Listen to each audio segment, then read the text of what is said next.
Step back in time and rediscover the strangest toys of the 1970s. From creepy dolls to dangerously fun gadgets, these bizarre creations left kids amazed and sometimes terrified. Get ready for a wild, nostalgic ride.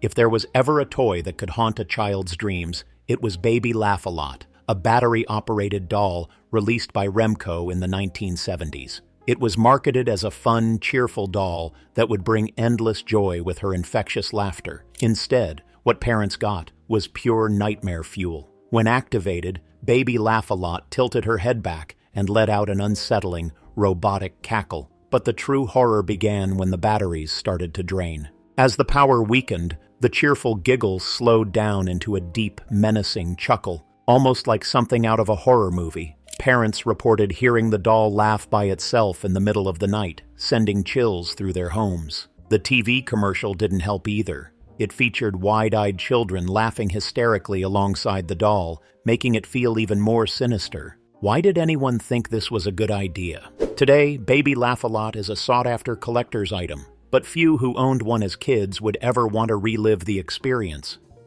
One of the strangest and creepiest toys of the 1970s, Hugo, Man of 1,000 Faces, was a disguise-making doll released by Kenner. This odd figure had a bald plastic head and came with a set of wigs, fake mustaches, scars, glasses, and even putty to create different facial features. It was meant to encourage creativity, but kids quickly discovered its nightmare potential. Instead of making friendly characters, many children turned Hugo into disturbing, horror-like figures with twisted scars, discolored faces, and mismatched facial hair. The problem was, no matter what disguise Hugo wore, he always had the same dead-eyed stare, which made him even more unsettling. Some kids reportedly got so scared of their own Hugo dolls that they hid them in closets or threw them out altogether. While Hugo never became a mainstream hit, he's now considered a cult classic among vintage toy collectors, and a complete set can fetch hundreds of dollars today, if you're brave enough to own one.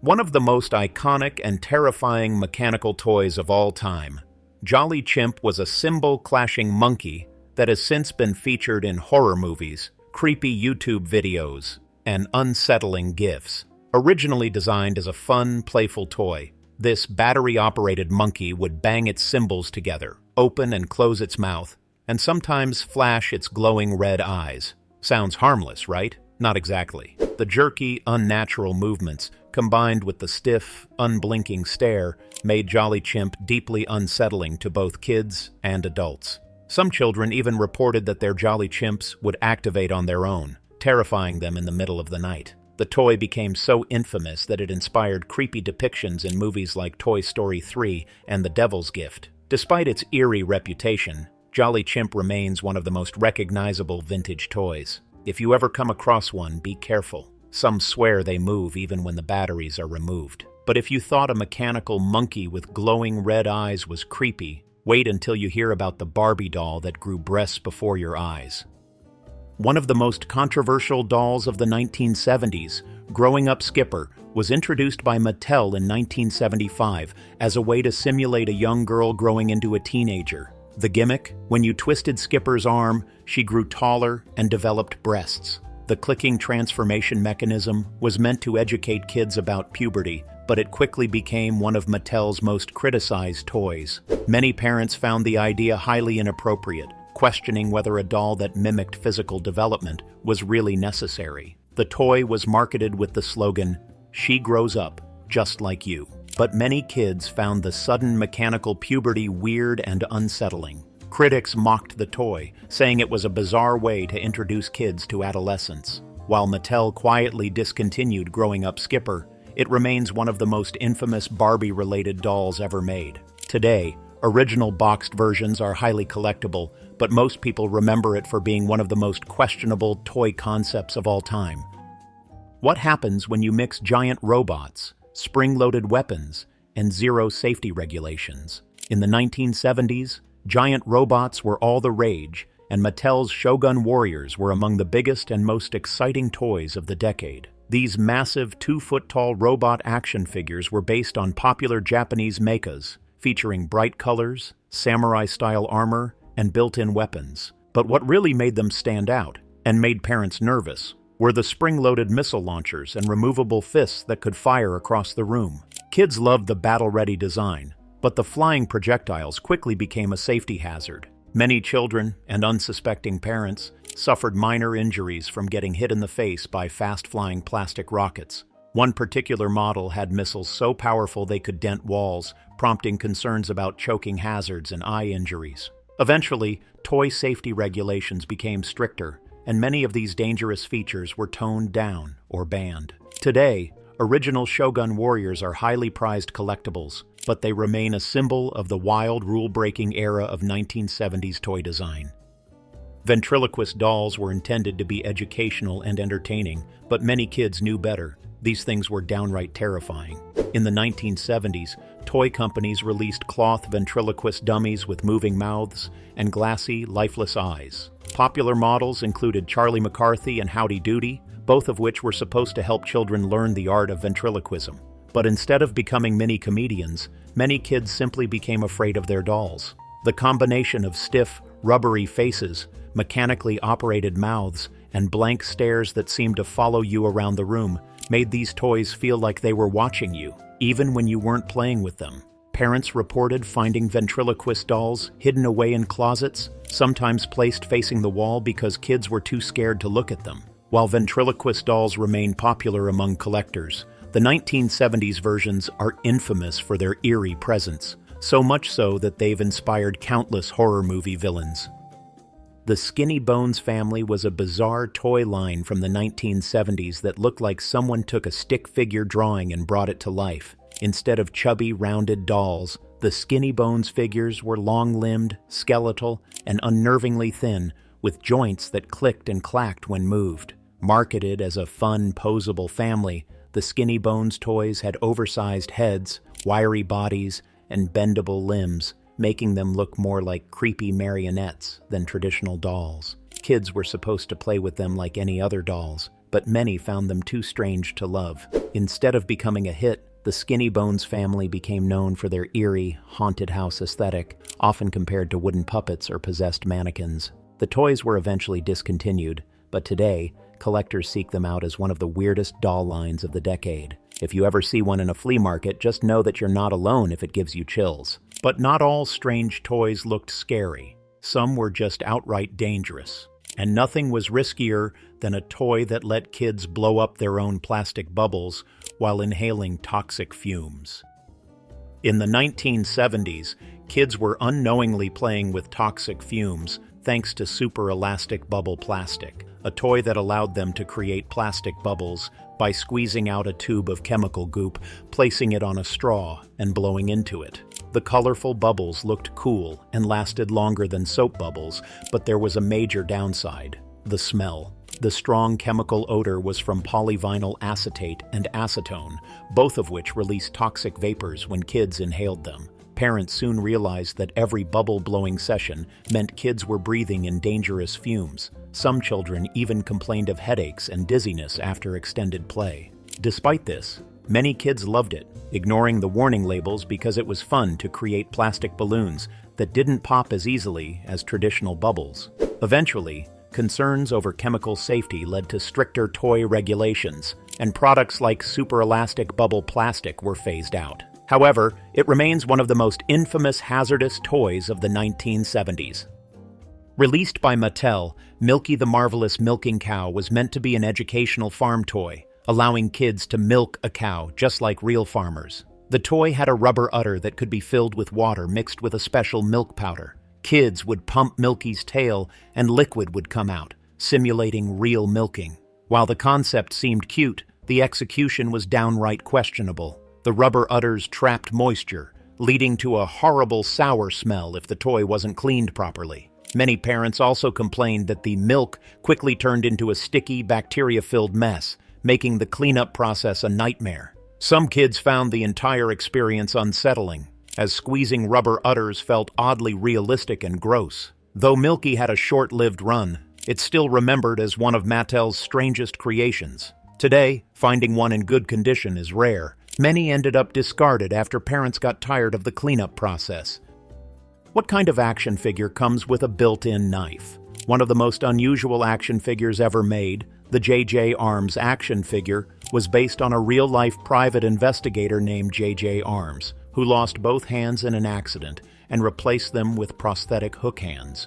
Instead of letting this hold him back, he became a famous detective, using his mechanical hands to solve crimes. Inspired by his incredible life story, Ideal Toy Company released an action figure of J.J. Arms, complete with interchangeable hands that included a hook, a suction cup, a grappling device, and even a knife attachment. While this was meant to be inspiring, many parents were shocked that a children's toy came with a built-in knife. Some even joked that it made J.J. Arms seem more like a supervillain than a detective. Though the toy wasn't a massive hit, it gained a cult following, and today, original boxed versions are highly valuable. J.J. Arms remains one of the most fascinating and unexpected action figures of the 1970s. During the 1970s, action figures weren't just about superheroes. They also embraced the world of secret agents and adventurers. Enter Big Jim's Wolf Pack, a team of muscular action figures designed for dangerous missions, spy activities, and jungle survival. The figures featured realistic karate chop action, activated by pressing a button on their backs. Each member of the Wolf Pack had a unique skill set,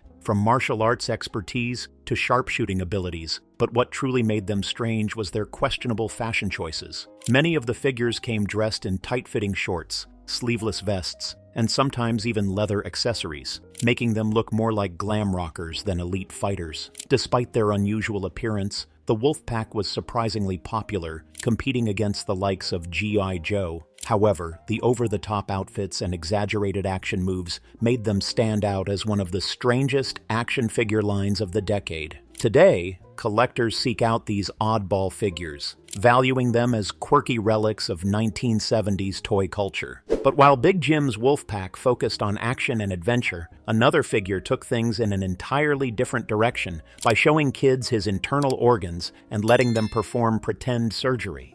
In an era obsessed with science fiction and adventure heroes, toy companies pushed the limits of what an action figure could be. One of the strangest examples was Pulsar, the ultimate man of adventure, a 13-inch tall action figure with an unsettling feature, a transparent chest panel that exposed his internal organs. Unlike traditional figures with solid bodies, Pulsar let kids see his heart, lungs, and veins, which would pump fluid when you pressed a button on his back. Supposedly meant to be educational, Pulsar instead looked like a cyborg undergoing open-heart surgery. His removable internal organs fascinated some kids, but horrified others, leading to many Pulsar dolls being left abandoned in toy boxes. Despite his bizarre design, Pulsar was marketed as an unstoppable hero, battling villains with his biological superpowers. Today, he remains one of the weirdest action figures ever produced, with collectors hunting for rare, well-preserved versions, organs intact. If you ever find one, just be ready for some unsettling anatomy lessons.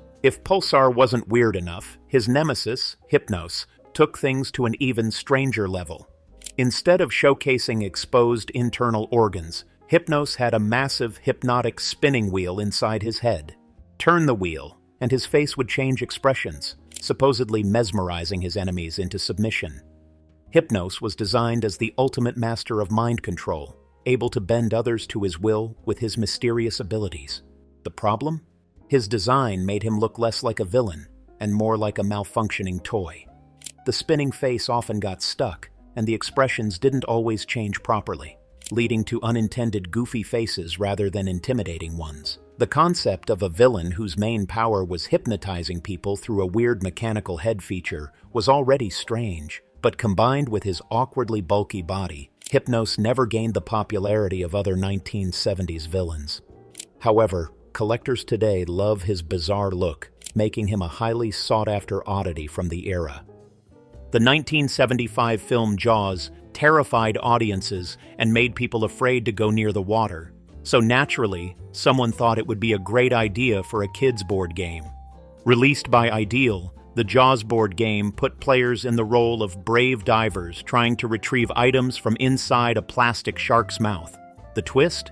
The shark's jaw could randomly snap shut, trapping players' game pieces and sometimes even pinching their fingers. The game was meant to be a fun test of steady hands and timing, similar to Operation. but many kids found it unexpectedly scary when the shark's powerful spring-loaded mouth suddenly slammed shut. Some children were so nervous about getting bitten that they hesitated to even play. Despite its intense gameplay, the Jaws board game became a cult favorite among board game collectors. Today, original versions sell for high prices, though most people remember it as one of the most unexpectedly terrifying board games ever created. Most dolls were designed to be interactive and engaging, but Lazy Daisy Doll was the exact opposite. Released in 1971 by Ideal, this strange doll had one main feature: the moment you laid her down, she instantly flopped over and fell asleep. Unlike other dolls that could talk, walk, or change outfits, Lazy Daisy's only trick was her narcoleptic tendencies. Some kids found this concept hilarious, while others were genuinely creeped out by how lifeless she looked when she collapsed. Parents often discovered Lazy Daisy lying face down in random places, leading to unexpected jump scares when they forgot she was there. While marketed as a realistic baby doll, many felt it was too passive to be entertaining. Despite her unusual gimmick, Lazy Daisy became a collector's favorite, with mint-condition versions selling for over $100 today. Whether you found her charming or oddly unsettling, there's no doubt that Lazy Daisy was one of the strangest dolls of the 1970s. But while Lazy Daisy was lifeless and passive, another toy from the 70s tried to be something much bigger, a blatant Star Wars ripoff that ended up in a courtroom battle. In the late 1970s, Star Wars fever was sweeping the world, and every toy company wanted a piece of the action. Enter Ideal's Star Team action figures, a blatant Star Wars knockoff that was so similar to George Lucas's iconic characters that it led to a legal battle. The figures featured a Darth Vader-like villain called the Knight of Darkness, a clunky R2-D2 ripoff named Zeroid, and a generic astronaut hero instead of Luke Skywalker. Despite the obvious similarities, Ideal managed to win the lawsuit, arguing that Star Team was an independent brand and that STAR stood for space travel and reconnaissance. While they successfully dodged legal trouble, the figures never matched the popularity of Kenner's official Star Wars toys. Today, Star Team collectibles are prized by toy historians as a hilarious example of shameless 1970s marketing.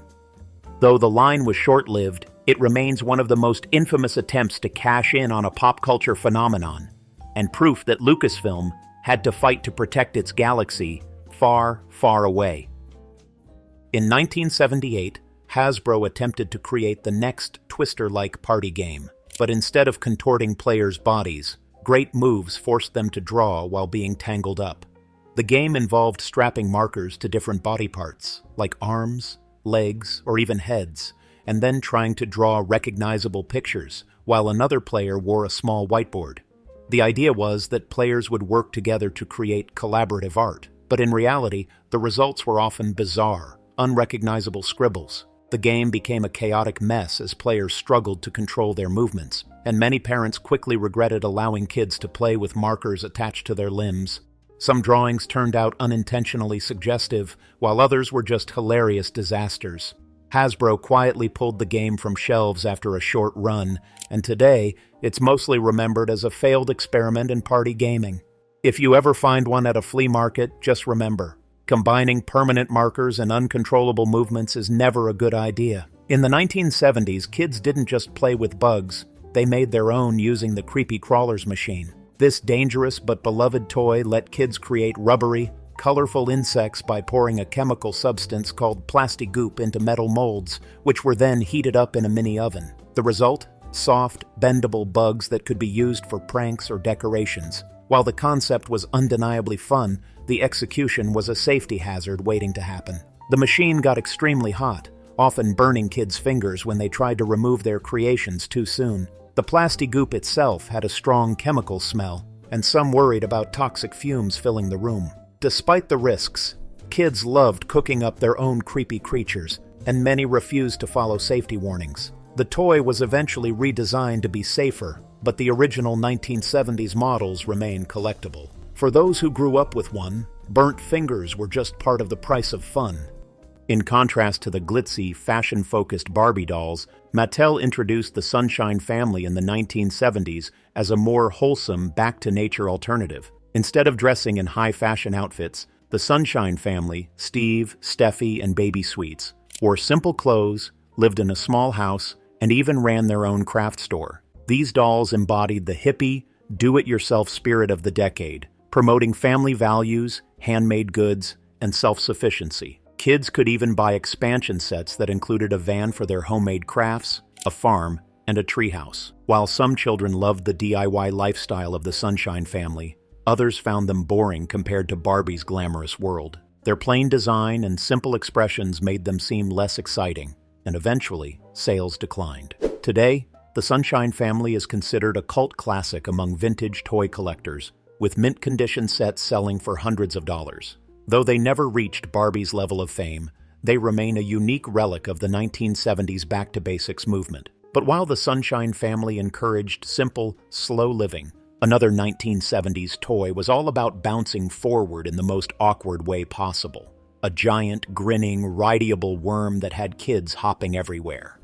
In a decade filled with strange ride-on toys, the Inchworm stood out as one of the most bizarre. Made by Hasbro, this green plastic worm-shaped ride-on toy had a spring-loaded hinge in the middle, allowing kids to bounce up and down to inch their way forward. Unlike a bike or tricycle, the Inchworm didn't have wheels. It simply rocked back and forth in small, jerky motions. While kids initially loved its friendly face and bright colors, many quickly realized that it was incredibly slow and tiring to use. The bouncing mechanism required constant effort, and some kids struggled to make it move at all. Others lost control and tipped over, leading to more than a few scraped knees. Despite its awkwardness, the Inchworm became a childhood icon, and modern versions are still made today. While it may not have been the most efficient mode of transportation, it remains a nostalgic favorite for those who grew up inching along their driveways in the 1970s. One of the strangest and most unsettling dolls ever produced, the disturbing homeless doll was released in the 1970s with the intention of teaching children about empathy and compassion. The doll wore tattered clothing, had an unwashed appearance, and featured a vacant stare that made it look more haunting than educational. Instead of being a comforting or nurturing toy, many kids found the doll unsettling, as it looked more like a forgotten relic than something to cuddle with. Parents were also conflicted, with some appreciating the message behind it, while others questioned whether a homelessness-themed toy was appropriate for children. The attempt to raise awareness backfired, as the doll ended up being more of a curiosity than a learning tool. Many kids refused to play with it, and some families even hid it in closets or attics because it felt too eerie to display. Today, the doll is remembered as one of the most misguided toy concepts ever, and vintage versions are rare collector's items. Fast food chains have always used toys as marketing tools, but McDonald's took things a step further in the 1970s with the release of the Ronald McDonald doll. Intended to be a fun and friendly representation of the iconic fast food clown, the doll instead became a source of nightmares for many children.